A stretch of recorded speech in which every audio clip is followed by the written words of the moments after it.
What is up, homies? We're live for another episode of Fireside Chat. I'm your host, Mike Mason. Gonna share some stuff that we filmed tonight along with my co-host, Carrie Strope. Hello.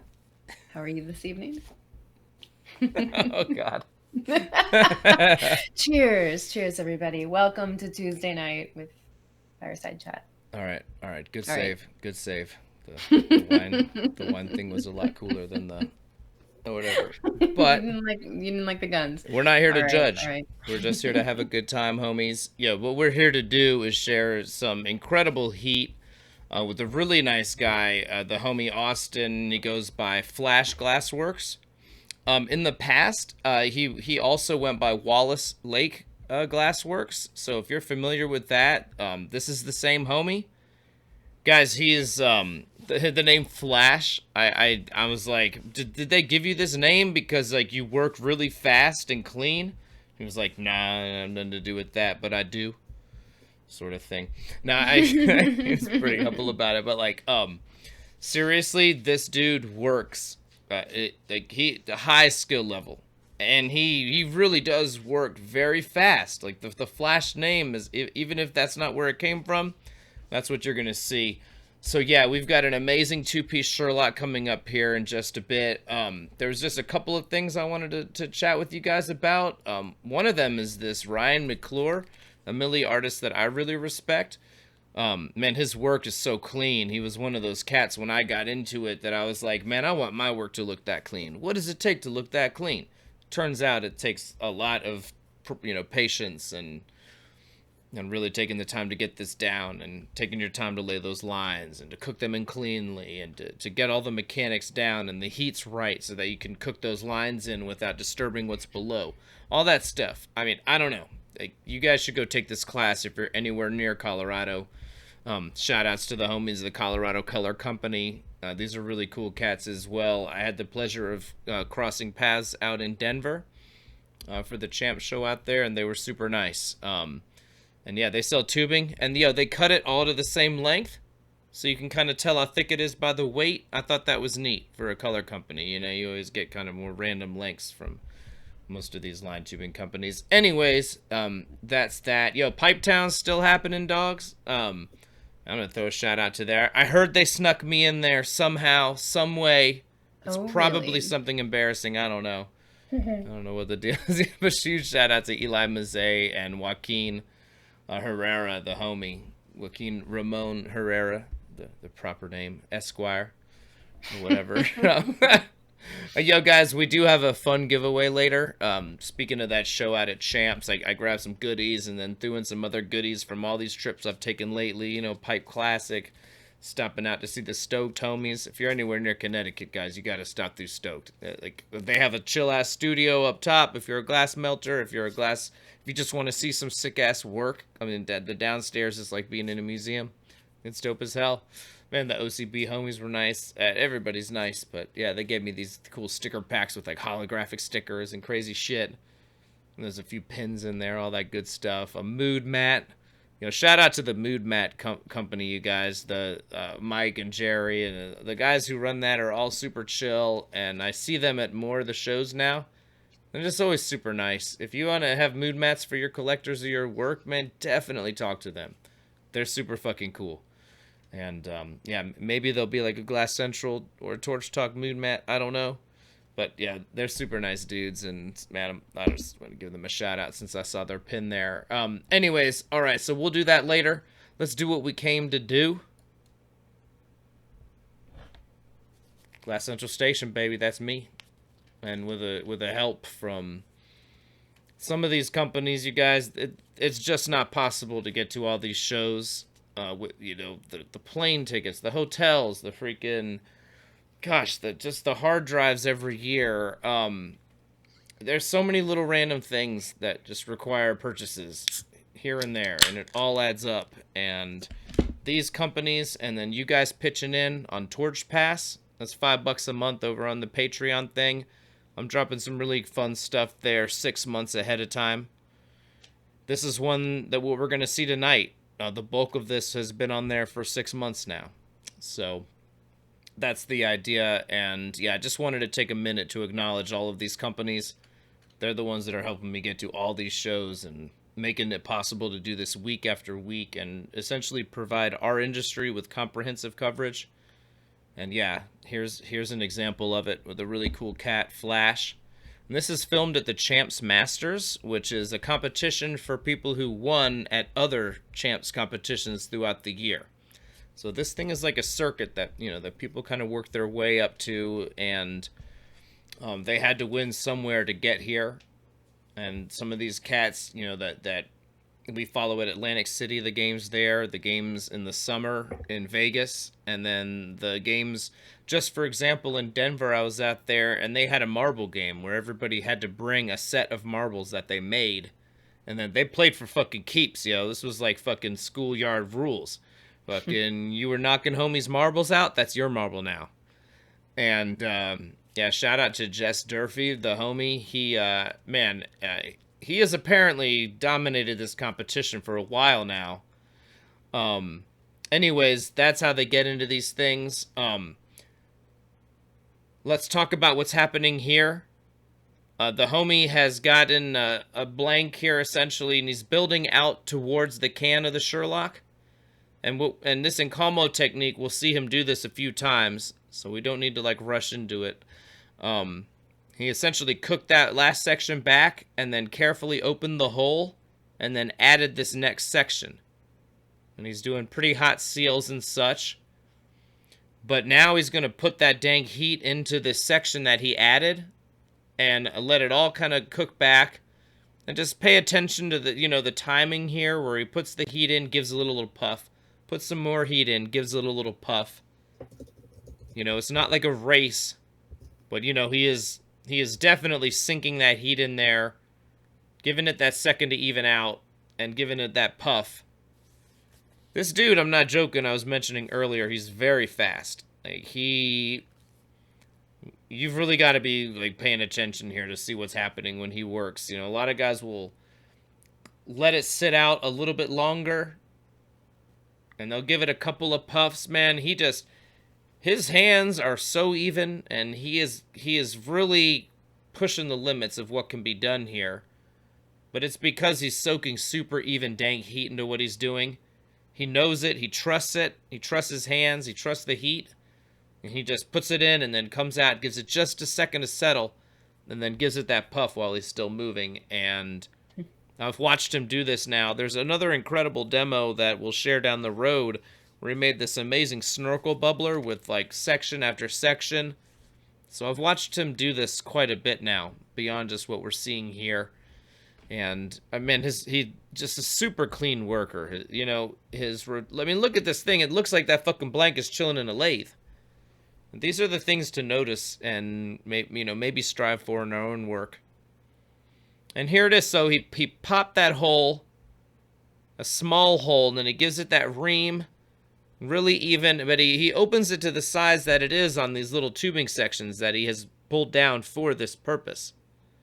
So you see, and we talk about this with these seals, the closer the holes are to the same wall weight and diameter and flush, the better your seal is going to come out and the easier it's going to be to work in. There's a whole methodology for seals we could get into. It's what Mike and Nan taught me, Merge Scientific, and it's like 40-40-20. And it's a percentage breakdown of your work with a transference of work from one segment to the next. And that first section is what I was just talking about, getting those holes open to the same diameter, having the wall weight be even on them, having them be nice and flush. That's that first 40% of your work. And then the next 40% is getting a good tack. And that can go pretty quick. It kind of depends how big the seal is and what you're dealing with there. But if you don't have the holes perfectly matched and all that, now you've got 50% to do in the next step, for example. And then if you don't nail that stick and nail the initial seal, now you've got more to do in the last 20%, which should just be cleaning up the seal. And in this case, this isn't like a ring seal where he's got to go in with a hand torch and all that. He's putting so much heat into it and letting it all condense back together so much that there's not really a need for a super final cleanup. It kind of happens while it's all condensing and blowing out together. And it's just something to keep in mind with your seals. The better you can get those holes matched and everything in the beginning, and facilitates a better stick. Whatever you fuck up, you're going to end up having to clean it up in the end, or leave some wonk in your seal, which is definitely not ideal. So, yeah, but this is the same process he does over and over again. He gets that next piece sealed on there at a diameter much thinner, 16 or, whatever millimeter versus, the 25 or whatever it's at. And just letting that cook back to the diameter that currently exists. He's letting it get a little bit bigger as he goes to facilitate that conical shape. And yeah, so that's kind of the encalmo theory here. It's a little different than, a setup where you have to keep building on it without the ability to cook in the end. You know what I mean? Like when you're trying to seal two sections with a bunch of work on either side, then you really can't play that type of trickery. But in this case, he's building that can out with little tiny sections. And this is something that's actually really similar to Mattis Cookie. He has all these little tiny sections of color that he stripes on a point, and then he just kind of diamond shears off a little section of that little piece, and then seals it up to the next thing and diamond shears that one off, and keeps cooking and those in and building them out. So there's all these ways to get nice tight bands of color, but here's a really neat one. And then I really like this shaping that we're going to see right now, because he's got this thing built out to like a pretty steep cone. Now watch this. He's going to give it like this squat, and you can see he's got the blow tip in. He's giving it a bit of air as he does this. Look at this. I thought that was a really fucking cool way to take this section that has all these clean lines and squat it back to that. And then it's going to push in, and the bowl's even got all these clean lines. That's fucking awesome. Very different than any Sherlock I think we've seen on the show before. Definitely different than the way I do it. And I think here he's getting ready to pop the hole for the bowl.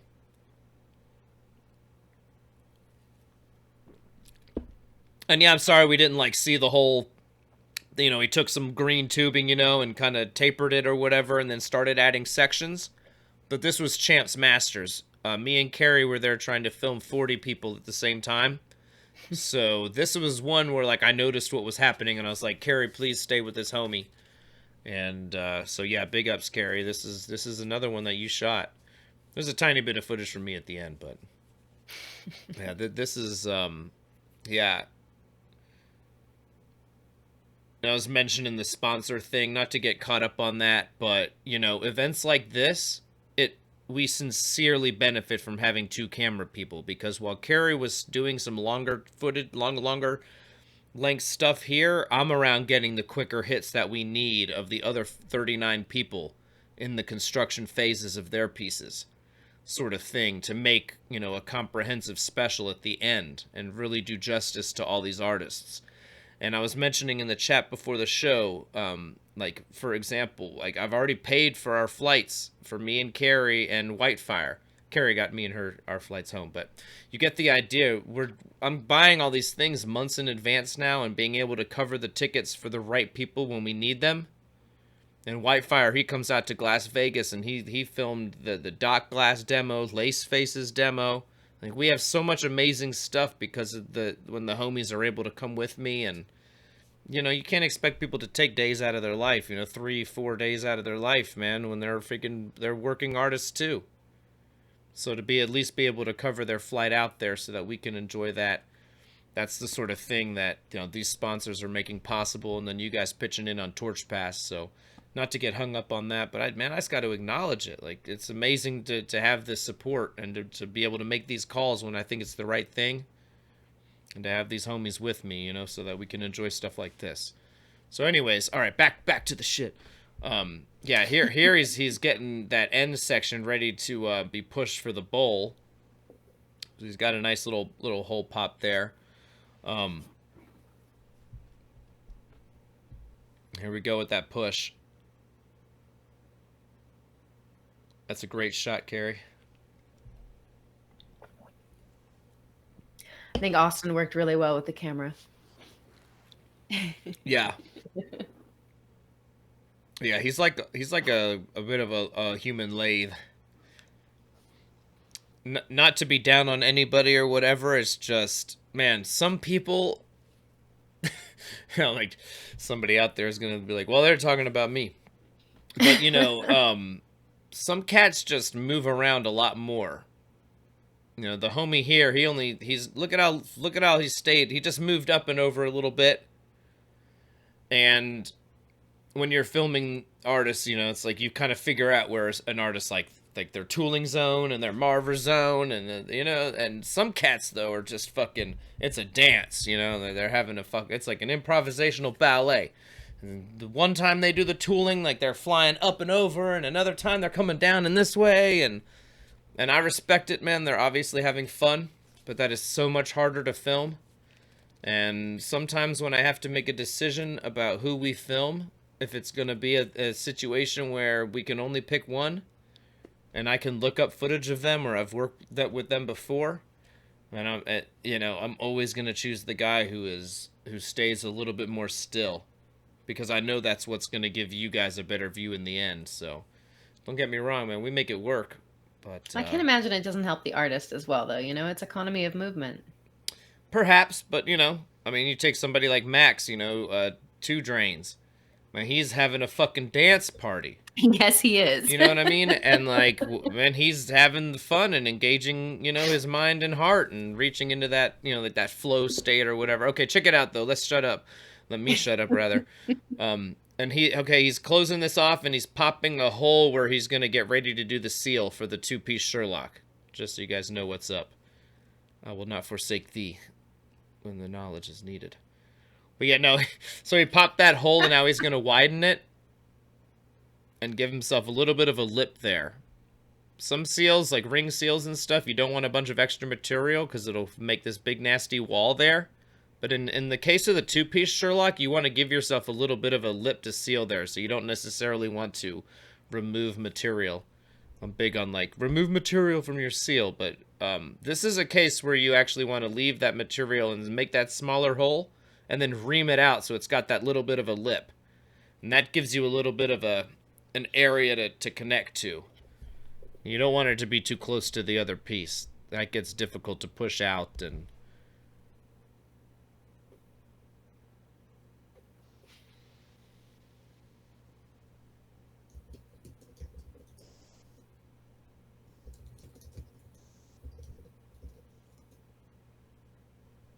I think he's setting up a bridge post here. I believe where the carb's gonna go. So that when he pops that out later, it doesn't matter. That's it doesn't matter, but it's a spot where it's not as big of a deal. Alright, so here is the stem. Like I said, this is Champs Masters, so we were all over, but we caught the really important part here. I mean, he had this tube that had a taper, and he left a bigger section at the end, and then blew that section at the end out and made a donut. And then the other section where it tapered in the middle, he pushed a Maria. That's really it, And then now, but what's important to note here is the order at which he does his bend. And I used to bend after I did the seal, but I've seen so many cats like this and people I really respect. I've seen cats I respect do it the other way, but the cats that I really like the way they're working are doing their bend before the seal and just doing their bridging a little differently to accommodate it. And I like that. So much better a time to do if something went weird there, he's so much easier to fix than when you've got it sealed or you get a little divot there, or not divot, but cold stress. It's so much easier to cook out at this stage in the game than after it's already got that seal. Anyways, now he's getting that end. He's going to let that even droop just a little bit. I think this is a sick bit of a shaping game here. And you'll see it in the way it connects. It's kind of has a little pushback.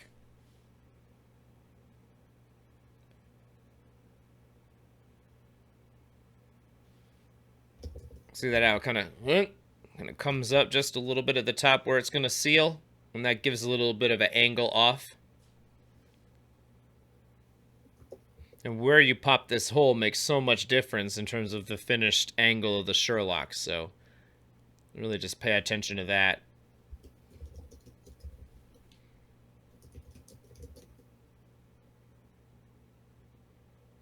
So yeah, pop that small hole and then reams it out so that it's got a bit of a lip there.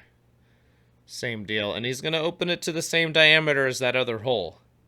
The seal is going to get really changed up, a lot like the encalmo ones earlier, because they were at the end, you know, and they all get cooked back. But in this case, you know, it's also important that they match.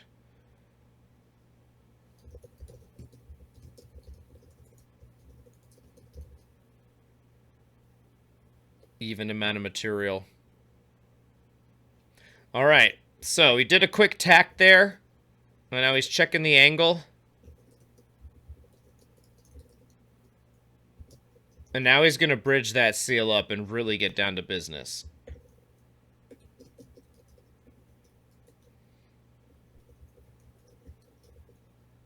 Have to use your imagination for that tack. But he just heated both holes and tacked them. I think Carrie was probably filming somebody else and rushed right back when he saw that he had both pieces out of the kiln. And yeah, you can see it's just a pretty simple seal there. But now that it's bridged up, this is what you really need to see, in my opinion.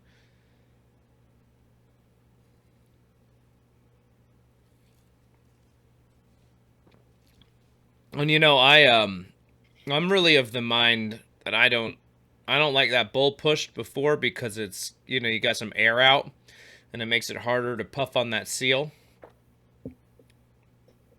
But I mean, it's still doable, you know, and you can always put a tool in there, but I don't know.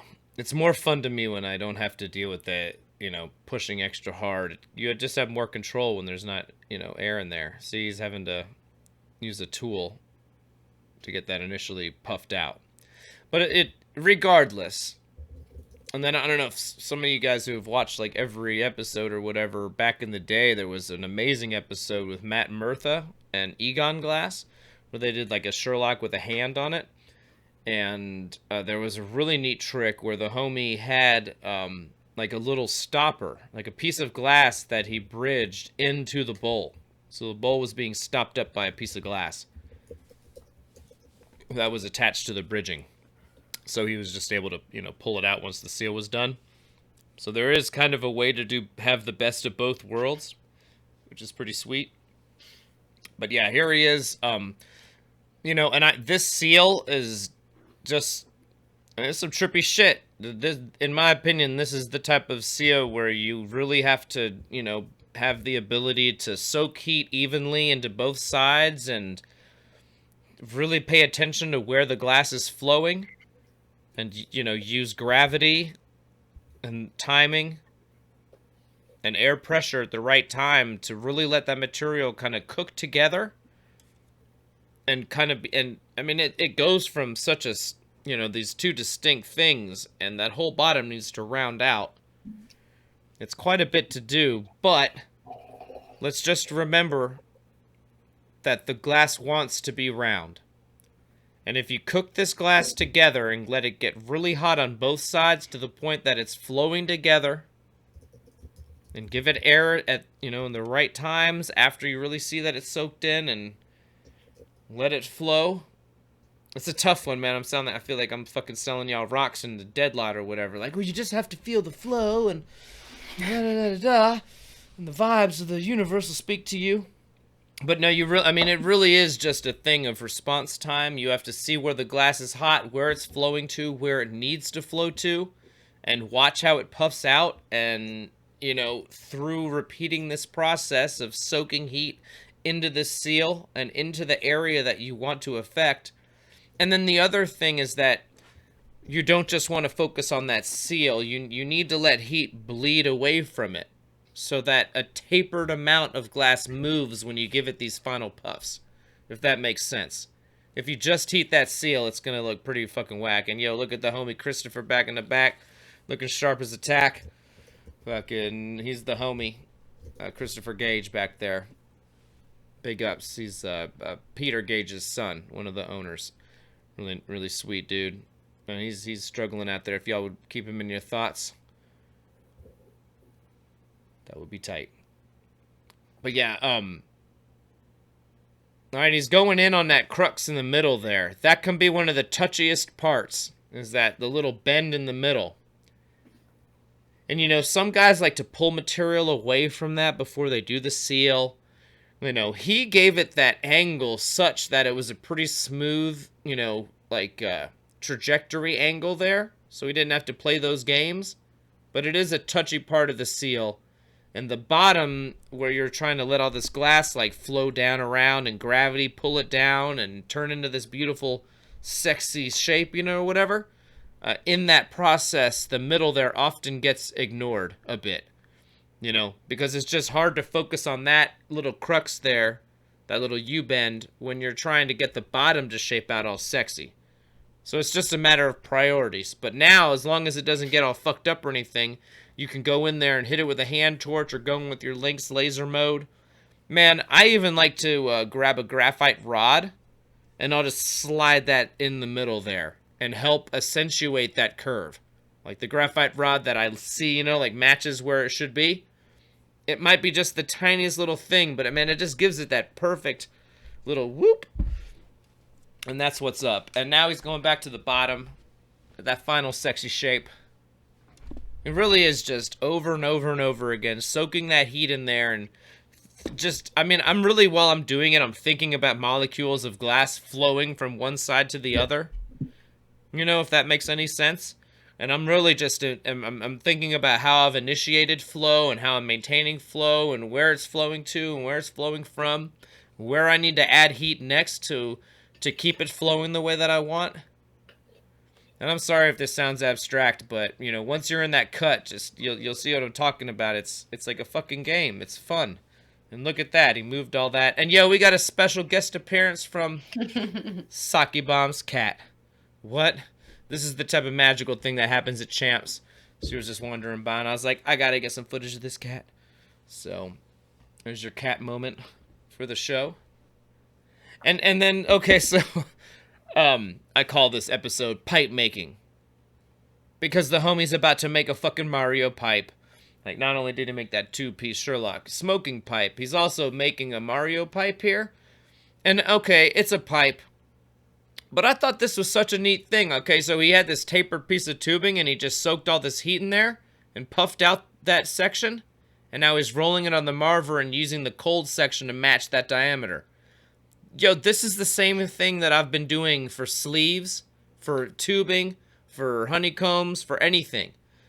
It's the same type of trickery. I just thought it would be fun for y'all to see how he uses it to make this specific size Mario tube. It actually has to match like a decorative cap that forms the lip of the tube, and it has a star on it. You'll see it in a moment, like at the end. But I don't know. I just thought it was fun to see him make a fucking pipe. And I was like, oh, it's a pipe? Oh, okay. But, you know, pipes take you places sometimes, you know what I mean? So, anyways, I thought this was neat. But look, see, so he's soaking that heat into the end, coming in on that, puffing against the Marver. He even went a little further out, but look, now the Marver's bringing it right back in. He's going to end up with this, you know, a really straight tube. I think that's useful to see. You know, like, for some of y'all out there, it might be like, all right. But, you know, this is exactly what I would like, what I like to see, especially in the beginning. Like, fuck yes. Show me everybody turning a tapered piece of tubing into a straight piece of tubing. I want to see how everybody does that I respect. These little things matter, and they enable you to do more. You know, like I said, this is the same methodology I use for sleeving. This is the same methodology if you want to make a straight, like a little shot glass. You know, you just do it with a little bit of a taper on the Marver instead.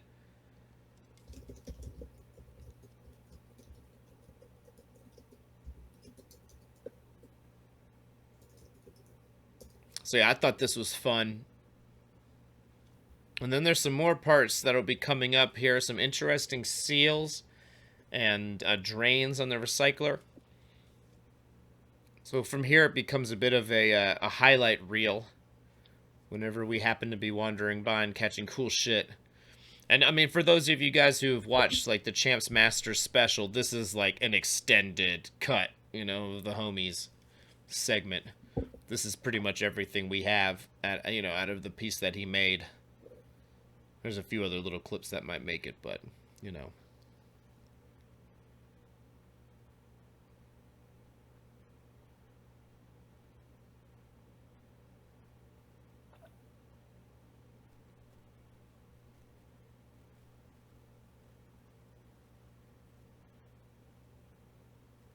think he's going to open this cup now. Could be wrong.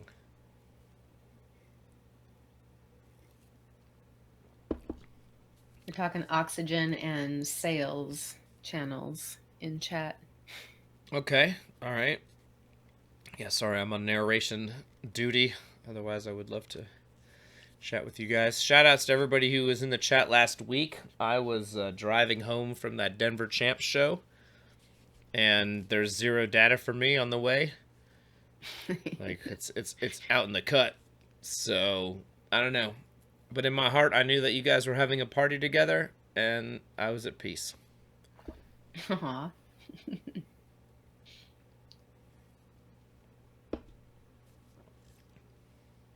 Speaking of having parties together out there, I got to give a huge shout out to to Cody at the Glass Grind.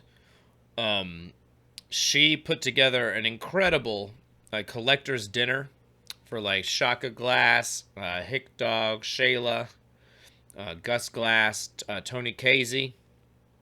And this was at this bar and lounge.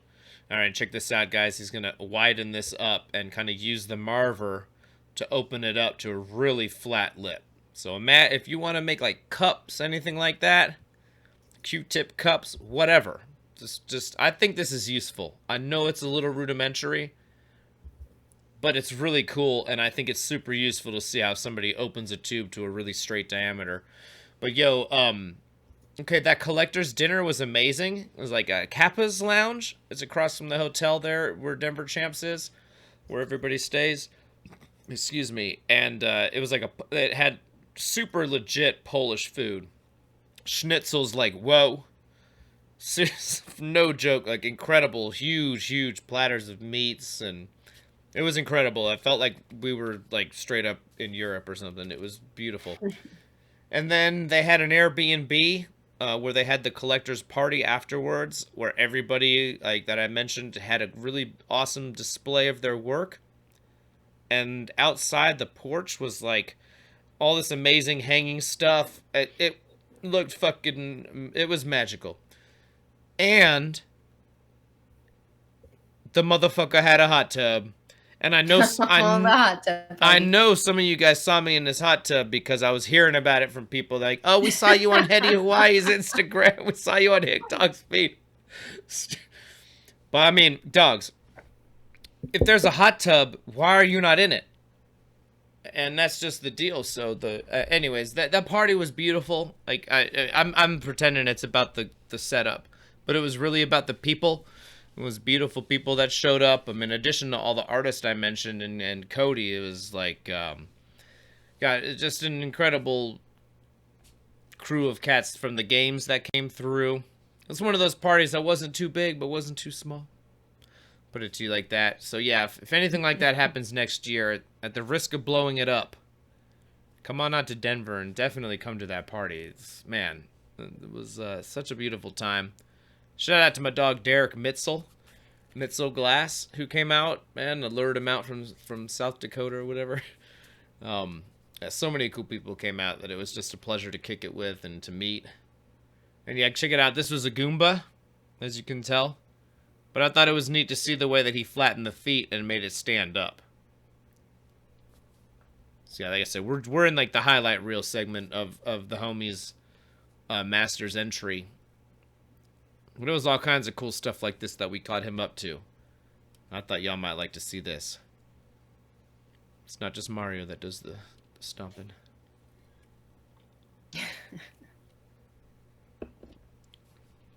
And, okay. So this is part of this recycler that he made that had all these sculptures on it. And you'll see that at the end. I thought this was a cool moment to include just to see the way that he opens the hole on this drain. It's like a return or whatever. I don't know which one it is. I'm not a plumber like Mario.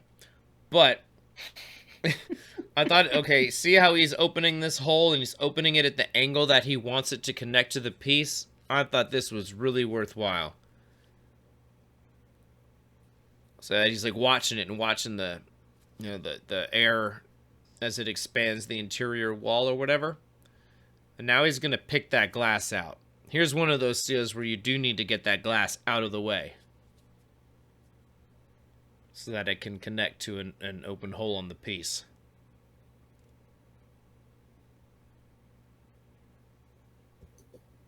So yeah, check it out. It's just like dabbing in there, just heating that lip, and dabbing in with with the punny until he removes enough glass that it just kind of opens up. And now he's widening it up, and it's right at the angle that it's going to approach that can, and that's just super important. If your angle is a bit off, would think about that 40-40-20 thing that I was mentioning before. If the angle of the seal is off, then it's not flush, right? Your holes aren't flush. Flush doesn't necessarily mean like a 90-degree angle to a 90-degree angle or whatever. Flush could mean, that it needs to approach a can that's got its own angle that's coming out because it's a conical shape, and then, the drain needs to hit it at whatever angle to meet it. That's flush, you know what I mean? Flush means they both come up face to face or whatever. Hole to hole. Ass to ass, as they put it in, gosh, what movie is that? Requiem for a Dream? Yeah. Woo, gosh, that is a reference I didn't expect to make tonight.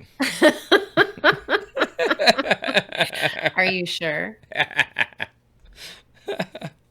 All right, and guys, the other cool thing here, okay, so this is later in the scene. This is a ring seal on the joint. And I just think it's super cool to see the way he's working now at the end. The Bunsen has come out, and he's really preferring to step this bad boy back into the Bunsen between these moves, and just really keep this motherfucker hot. It's like, shortly we'll see he starts adding a ton of sculptural elements, and the Bunsen, especially in the competitive scenario, like, it just really lets you keep working without having to go back to the kiln and, give everything that minute to soak and come back to life. And the way he's working this drain now that it's all bridged up there, Smitty Glass in the back, what up?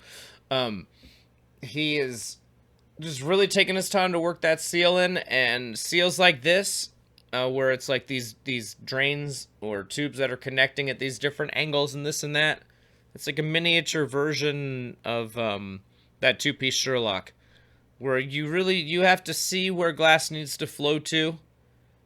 I feel like I'm getting way abstract here now, especially, but in my opinion, if you can do that two-piece Sherlock seal, like, you can do virtually any seal, because seals like this and getting them clean, even if you do like a Jesus seal or this or that, right? Yeah, okay, you did the Jesus seal, but after the Jesus did his fucking job, you still have a fucking hole with glass, and you still need to move glass around and make it look clean. That requires an ability to see where the glass needs to flow, an understanding of how much heat to put into the glass that needs to flow, how much heat needs to be radiating out from it, that tapered heat that I mentioned. Because if if you heat just the area that needs to move, it's not going to move in a natural way. If you can heat that seal area and just the tiniest bit back is still hot too, when you give it that puff, right at the seal, of course it moves the most, but as it moves back out, it's like just moving a little bit, and then right, where the heat drops off, it moves the tiniest bit, but hopefully that's where it should stop to form that angle that flows in anyways. It's just what I said, like 40 times in a row sometimes, or 3 times in a row. It just depends how clean the seal is and how much glass you need to move around. So, just stuff to keep in mind as you get into stuff that's a little more complicated. And here we're adding attachments, so I thought you guys might like to see some of the methodology there. And really, he's getting that wall super hot and the attachment really hot. Bringing them in. Oh, it's on. Give it a little pull. And then let it settle in place. And then he's going to bridge it. And he's going to use one of these established bridges, like off of the posts or whatnot. He's just moving the angle now. See, now it's going to one of those established bridges off the handle. The next one you guys are going to see are some eggs that go in another place. And I thought that was a cool one to see too, because this one he doesn't use any of the established posts. He just adds two and bridges one to another. And that's something that you see on, like, homies doing tentacles and things like that, you know, like where you don't necessarily need to have a whole special post added in advance, you know, if you're adding two of the same thing or a series of things next to one another, just let the previous one bridge. And yeah, all of this I thought was really neat to see how the homie uses that Bunsen. When and how long he lets it sit in between where he's going in to make sure segments are all warm. Like, he just hit that area that around that neck there. And I think he didn't want there to be like this steep drop in temperature. There's like mechanical stress, which is when you've got these kinks and weird shit. And then there's thermal stress. So if you take a stock piece of tubing, you know, and you spot heat one area and just let it go, you flash that one area, it's too steep a temperature increase. You know, you imagine it like a graph, you know? That graph is too steep, baby. Boom. You get that spider crack. That's why. That's thermal stress. And giving that neck, he was just like, just took that extra second or two in the Bunsen to focus on just the area where he was about to spot heat. So the area all around that got a little bit warmer. Just so it's just to soften that curve on the graph, if you can imagine it like that. No, maybe I'm not a math guy, but I'm always imagining like the graph of temperature interactions, you know, and just not too steep a curve, you know, or too steep a line rather, jutting up. You want a smooth curve of temperature.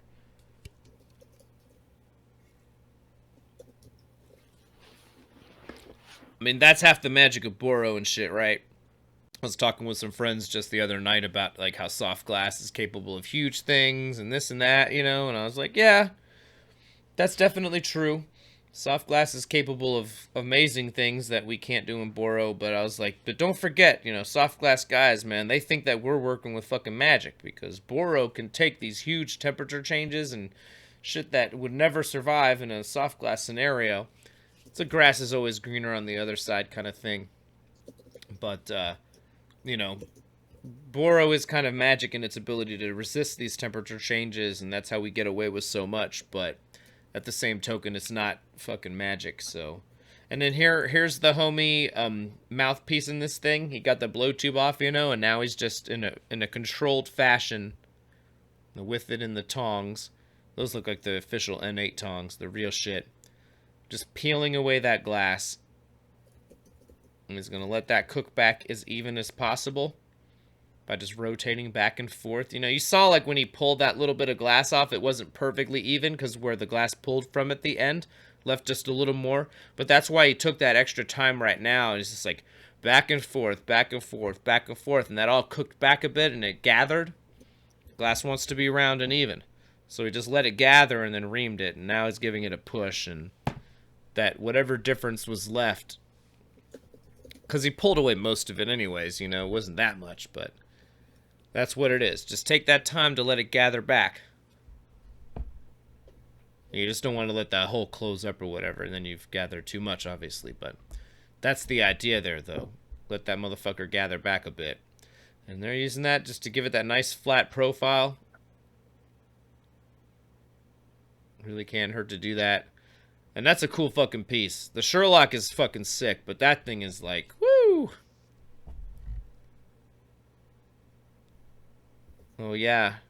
And there it is. And this is a pretty cool display. He's got the rotating home thing there. Lazy Susan for the bong or whatever. I thought this is fucking awesome. All these Yoshis and piranha plants, and the theme for this work was copyright infringement. I'm just playing, but yes.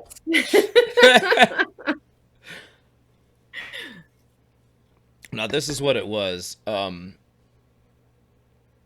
think it's pretty cool. He talks about it. The computer has become this thing that is accepted. As a method of creating artwork.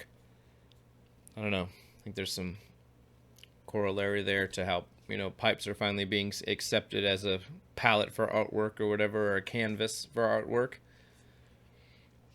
Anyways, huge shout outs to the homie Austin Flash, man, super proficient glass worker, and just a pleasure to put a camera on. Shout outs to Champs for letting me have the honor of capturing so much of these competitions. And shout outs to all these sponsors who make it possible for me to get to all of these shows and continue to do this for you guys. And then shout outs to some of you guys on Torch Pass. I really appreciate everybody who pitches in on there.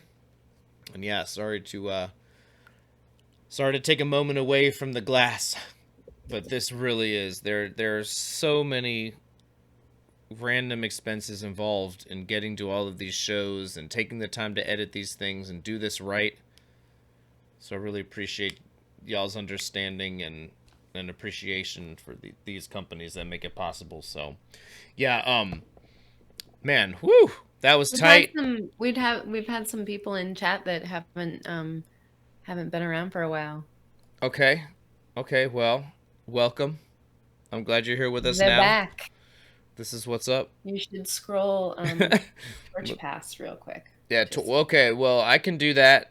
In the meantime... Before the giveaway, Exactly. Y'all know the deal. Yeah. Okay, so I do have a cool giveaway here. Guys, go ahead and put some numbers in, 1 through 200. And yeah, there's all kinds of stickers and pins and lighters, and that's a fucking lanyard, a mood mat, all that fun stuff, man. You guys make this possible, so I do my best to find goodies and hook you guys up when I possibly can. Yeah, so Torch Pass, if you guys aren't familiar,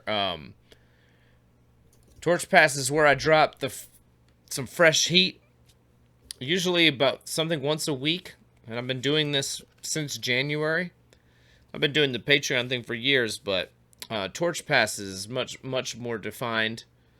Usually it's something every week or something huge every other week, whatever it'll be type of thing. Man, this is a lathe demo with Anthony Charles, Frick Glass. Absolutely incredible. I added this Freak Glass, this incredible recycler that's like half of it's built out of fucking incredible Filicello discs. But yeah, this thing is like an hour and 45 minutes, like really tightly cut. This is like a movie length demo, and that's on Torch Pass. And everything that I do for everyone. This stuff hangs out for 6 months. So if you can't afford $5 to help me do this fucking thing, it's all good. Just being here and being part of that party is, also makes it possible. But yeah, this is what I've got for y'all, man. I'm dropping some sick shit there early. I do my best to get some stuff edited that I wouldn't ordinarily, stuff that I would sit on, for months, because we come home and I do a show or two from an event or whatever afterwards, and then we move on to the next event type of thing. It's, how people get burnt out on the same event, I've noticed. So it's stuff that would sit anyways, but man, for those of you guys who are fucking hound dogs, just ready, chomping at the bit for that next hit of Dank Fire Glass, this is what I'm doing for you guys. And all of this you can unlock for $5 a month. So I know a lot of you guys are on there already. I really appreciate it. Man, no joke. Like, this money every month makes it possible for me to buy the tickets and all the things that just add up. It's one thing after another. It's hard to explain. And contemplating doing it differently or better, all of that involves another set of investment and this and that. Like, if I want to mic these artists up next year, That's gonna cost like $500 to do it right. I mean, there's really cheap ways to do it, but you can't run a wire up a stage for the homies and all that shit, you know? You gotta like sneak up there and get them wired up wirelessly, and you know, I don't want to get carried away talking about all this stuff. It's just, anyways, Numbers are still coming in. cool. Yeah, so this stuff's all there's Pipemaking with Flash. That's the one we just saw. I added some extra stuff to it, but you get the idea. And yeah, now we're getting into some of the older stuff that you guys have seen, and that's the idea. Is that after it's sat here for here's one that hasn't come out yet. This Penguin Rigs. Another one that's not out yet. Sometimes they'll sit a lot longer than 6 months, but the point being that if you can help me out a little bit, we've got some dank shit for you. If not, it's all good. I'm super stoked that you're here. Like having this party every week is such a positive thing in my life. Like I love this. I love you guys. I really do. This shit's tight. And yeah, our numbers in. What's up? Oh yeah, guys. So, yeah, I think so. Carrie, show them that the incredible Shayla stained glass pendant. Right. Yes, this. I had to scoop this one from Shayla because it kind of matches some of Carrie's stained glass work. I like it. It's awesome. Yeah. Maybe I can find some of that to show you guys real quick, just to give you an idea of why I thought this was. Here you go. Here's Carrie with a giant piece of the stained glass It's a big work. one. Yeah. This is really, really awesome. Carrie is quite glassy, even if she's not out here slinging bongs for you guys. Yes, I'm not slinging bongs yet. I had thought about if there's like a rumor of some sort of pipe boot camp, right? Yes, pipe boot camp here in There Lincoln, is a Nebraska, rumor of actually. that. And if it happens, I'd like to take it, but Here, this isn't even one of Carrie's. This is one of her students, I guess. But this is she teaches this as a class. If you'd like to make a stained glass mandala, she teaches these classes. I guess at the Glasscraft and Bead Expo was the last time you taught that one, or? That's right, yeah. Yeah. Teaching it twice this upcoming year, but I can't announce the next event yet because it hasn't been properly announced. So. Sure. And then look at this incredible mosaic glass dress that you made. Look at this. This is in Murano. I may have taken this picture. And look at this. Look at these exquisite glass eyes that are part of the dress. I mean, really just sell the whole thing, in my opinion. I think so. No, I'm just kidding. It would have been nothing without those. Yeah, no, these are actually the ones made on Torch Talk. There's like an advanced Imarini episode, and she incorporated them into this absolutely stunning dress. Who's that? Who's that? Oh yeah, Carrie was like, I don't take selfies, but I caught her taking a selfie. Well, you were taking a selfie. I had to do something. That's us. Yeah. Anyways, all right. Also us. That's us. Carrie is Carrie. The cutting champion, you guys. She is a cutting competition winner, and then in the competition with the winners of the competition, she still fucking placed like what, second or third? I got second place and got the enormous place dichro round because the winner didn't like dichroic glass. So boom. So she basically got first place. Look at this. Basically, yeah. What a place.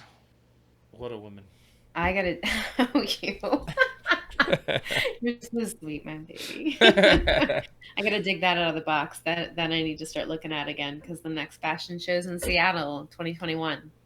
Oh yeah, that's right. We're gonna be there.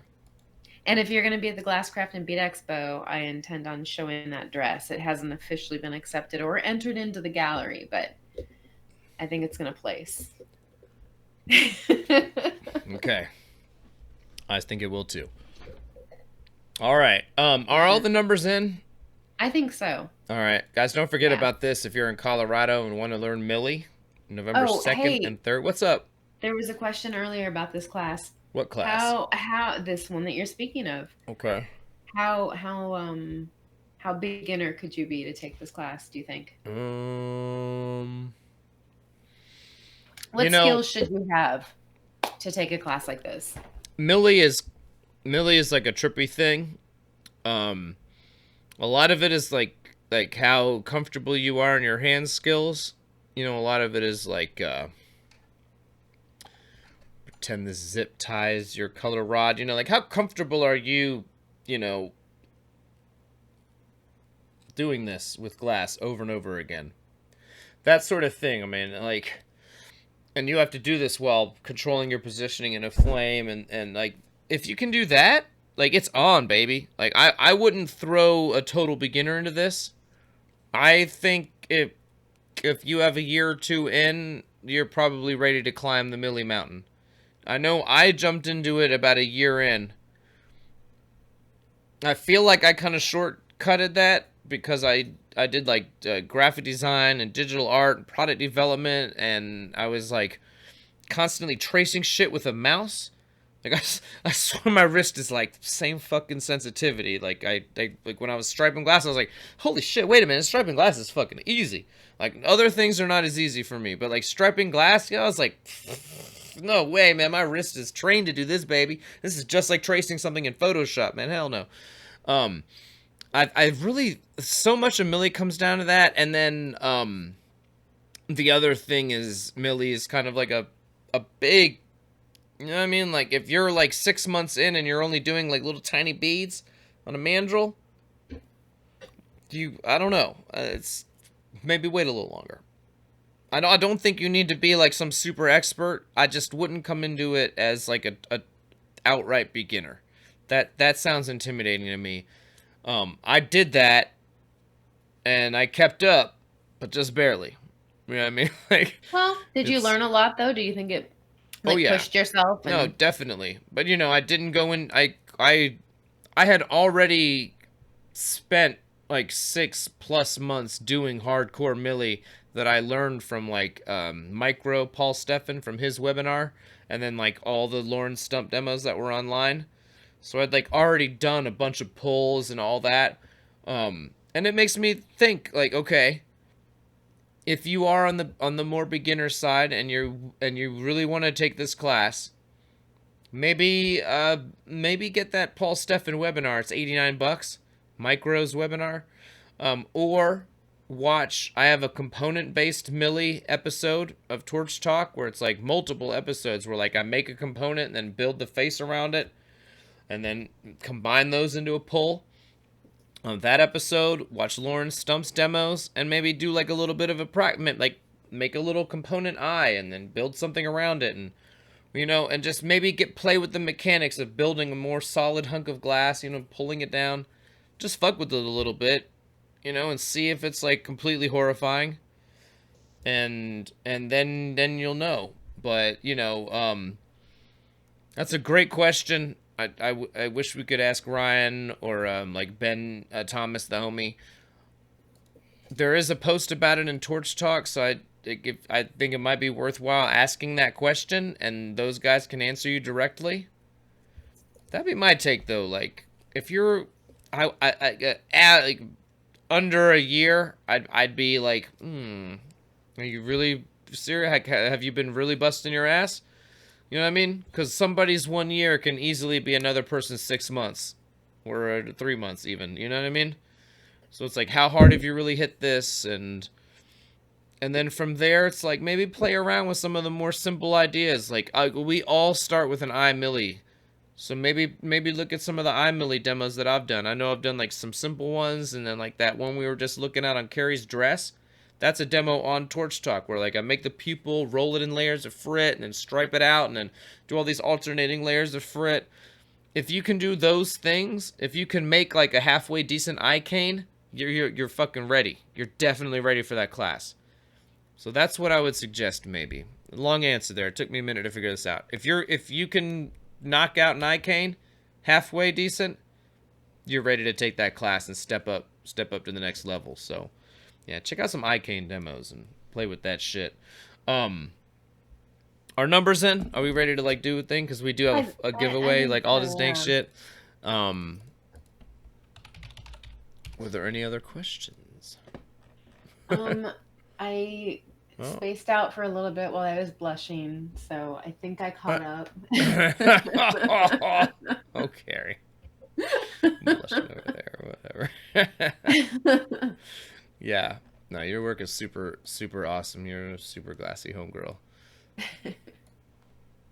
All right, let's do the thing. I think all the numbers are in. Yeah, what did you say? 1 to 200 I or did say 1 to 200. okay. And we've got that big prize, but I'll also pick another couple of numbers to give away just sticker packs. Throw those bad boys in the mail for y'all. All right, here we go. Clickety, clickety, clack. Ooh, 99. That seems like a fun number. Do we have a 99? Oh, let's see. I see 1 out of 1. No, it's just K-Civic 99 who picked a number. Right. All right. Well, are we doing the exact number, or are we going up or down? That's a good question. There's 100 people watching right now. I feel like 100 people did not put numbers in. I feel like we got to go for exact number here. All right. Clickety clack. 114. 0 for 0. Clickety clack. Oh, I'm seeing some 86s. Well, that's JRCC. Oh, shit. I see so far. I see an 86. Ooh, broken glass design. Is that Aaron? Right? It is, yo. It's my fucking dog. That's my fucking homie. Hell yeah. You guys have probably seen me in his shirt at certain events and shit. Aaron, fuck yeah. You've been wearing his shirt lately. All right, that's what's up. Yo, but there is a book also called Broken Glass Design, and it's pretty fucking amazing, yo. Check this shit out. A book? I don't know, right? Look at this. Where'd it go? Look at this. Original designs by Andrew McManus. But that shit looks pretty dope. Kind of looks like some shit I saw on DMT once. I was gonna say it looks like a stained glass window, but yeah, that too. All right, I'm just saying. All right, hell yeah. All right, well that's what's up. That's my boy. You just won the Grand Prickety prize. All right, but what we're gonna do now is pick another couple winners for just some sticker packs. But they're pretty fucking cool. They got lots of stickers. Clickety clack. All right, 46. What's up? Oh, I see a 1 out of 1. Allison Claudio. Fuck yeah. All right. Allison, hit me with a shipping address, preferably at mikemason@gmail.com. If you do it on Instagram, it could take months. All right. Clickety clack. All right, 75. I like that. What's up? Ooh, John Lee, I see. Hell yeah. And that's you, John Lee. John hit me at mikemason@gmail.com with a shipping address. You can hit me on Facebook too. I'll do my best with Facebook. That'll probably happen. But email is what's best and super official. So do that. Hell yeah, guys. Man, I really appreciate everybody who tuned in. This weekly party is, man, something special to me, and I'm so glad we get to do this. And it, beside the fact that it makes it possible for me to go to all of these amazing shows and do what I get to do, I really appreciate it. I was having this thought. I don't even know if I'm ready to talk about it yet. Maybe I should just shut up. But I don't know. I'm gonna try and rough my way through it. And the notion here is that, like, when I kind of like signed up for this or whatever, like, 'cause that's what it was. Like, it's no whatever, but like this thing, it's turned into like a non-stop run, like all year, and up until right about now, up until just after that Denver trip, and now it's like, wow, true. There's really nothing major until January, the end of January, and I'm finally having a chance to settle down and maybe just take a second to reflect on what this is and what this all means. And but the notion that I came up with is that I was like, man, I knew that I signed up, like I knew I was gonna be work, but like but like on paper, right? Like, well, I'm gonna fucking get to film a shitload of amazing glass, and get to share that with my homies who I've been having a party with for all of these years, because we did the webcam show and all this, and some of you guys have been with me since this thing was nothing. right? But what I'm trying to get at, all that's amazing. And then, but what I'm really getting at now is that, like, I'm kind of blown away at some of the intangibles that I didn't see coming in terms of all of the amazing people that I've met and who have become really, really, special friends to me. Not like I'm gonna leave somebody out and somebody's gonna be weird, but like, okay, we shouted out like Christopher Gage earlier in the show, right? The homie is one of the Champs organizers' sons, and he zeroed in on what we're doing here, and he's a big part of the reason that I'm involved so heavily with Champs. I mean, there's so many other people I love there now, but he was the one. And, like all the Melt guys, man. Todd Dunlap, Kevin Beecher, fucking Paul Catherman, Sean. We're all at Melt Camp right now, rebuilding more Yeah, cabins. yeah, and Rob, another good friend of mine, Whitefire Glass. Yo, it's still his birthday, or like on the East Coast, it just ended 19 minutes ago. But if you give fucking Whitefire Glass a birthday shout out, my dogs. The fucking homie. Amy Short and Leanne out there, and Teddy with Glass Vegas, and like Tom with the Appalachian Mountain Flame Off, and Tito Byrne with the Pipe Classic, and all these people have just been like so kind and incredible, and then so many of you I've gotten to meet along the way. That's what's hit me hard. I'm like, God damn, man, like I know I signed up for something kind of neat, like I don't mind the work and all that. But what I didn't see coming, was like the freight train of beautiful people and humans who are associated with the community and that just keep making my life better. Speaking of the What's cool up? people in this community, Yeah. they're like 90 people watching still, and they don't want to stop yet. Do you have any like treats you could share? Treats? What do you mean treats? I don't know. Well, there's a lot of DMT talk in the chat, but I was thinking more like video. Yeah, I got a video of that. Little snippets of video instead. Yeah, I don't know, but I just wanted to take a moment to say, like, this whole thing, I appreciate it immensely. I'm so grateful. But then there's like this whole nother layer of incredibly beautiful shit that is like not even on paper. That makes this experience exquisite and something special that all of you are a part of. And I don't know, I appreciate it so much. I've just taken a moment to sit back and be like, God damn, I can't believe all these amazing people I've met and all the things I've gotten to share and all that. And that some of it is just shit I couldn't even imagine in a million years. And that's just the bulk of, the I don't know, this tremendous vibe that we're on, this wave that we're riding together. Shit's tight. I love y'all. I really appreciate this whole thing. So hell yeah. They're mentioning the homie Will out there. Shout outs to the Bulldog, man. Fucking yeah, man. I hope he can join us on here someday. But yeah, he's doing his thing on Deep Sky Dude on his channel. I think you can just go to deepskydude.com and check that out if you want to keep up with Will. Yeah, so all right. I feel like I've rambled enough for one night. And we we did what we came to do. I hope you guys enjoyed the demo. Yeah. Thanks for putting up with my ramblings just a little bit. Cause yeah. What's up, Carrie? So Danny hasn't been here in quite a while, and he says, Carrie, tell Mike he owes us at least another hour of chatting, if not another demo.